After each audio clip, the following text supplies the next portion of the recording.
The Venus of Willendorf, narrated by Matilde Giglia, drawing by Francesco Giglia. The Venus of Willendorf is located in the Natural History Museum of Vienna. It isn't considered an art object as much as it is an anthropological object.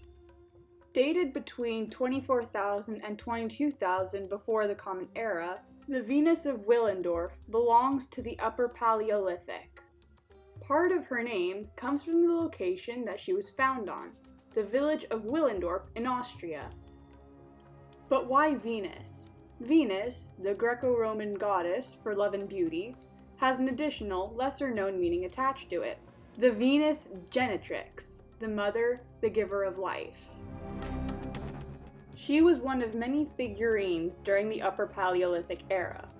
All of the figures present the same characteristics. All of them are female, they're symmetrical, and some elements like feet, hands, and face are absent or minimal. Other elements like the breasts, buttocks, belly, and vulva are emphasized. They are all very small. The Venus of Willendorf measures 4.5 inches, small in scale, to perfectly fit in the palm of the hand. It was meant to be held and carried along as the nomadic prehistoric man would move around. The material it's made of is oolitic limestone, not found in the region of Austria, reinforcing the idea of the statuette traveling with the owner. Several statuettes show the presence of headgear, believed until recently to be a fiber-based woven cap or hairdo. Instead, it is probably made of shells, like the many found in burial sites of that period.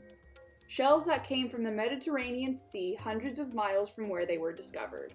Debating about the problematic views of the use of the word Venus seems to me a pointless case. It has been stated that although the statuette is visibly female, she is not feminine. If, for feminine, we take into account the Greco-Roman or contemporary standard of beauty, then maybe. If, however, we take a look at the feminine beauty depicted by Peter Paul Rubens, that theory quickly loses weight, pun intended. Another theory that I personally find juvenile morphs the sculptures to charms carried around by hunters during the long hunting expeditions, reducing those artifacts to quasi-pornographic amulets.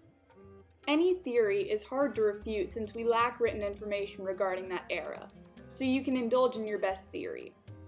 Personally, the fact that scores of female figurines from the same era are scattered all over Europe and Asia depicting the same idea makes me favor the theory of the existence in the Paleolithic of a culture that had women in more dominant roles, some sort of matriarchy.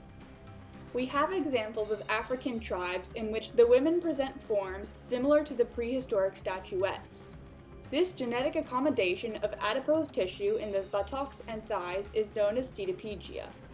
The Paleolithic was a harsh environmental extreme, making cetopegia more common as women would have more chances of survival and bearing children.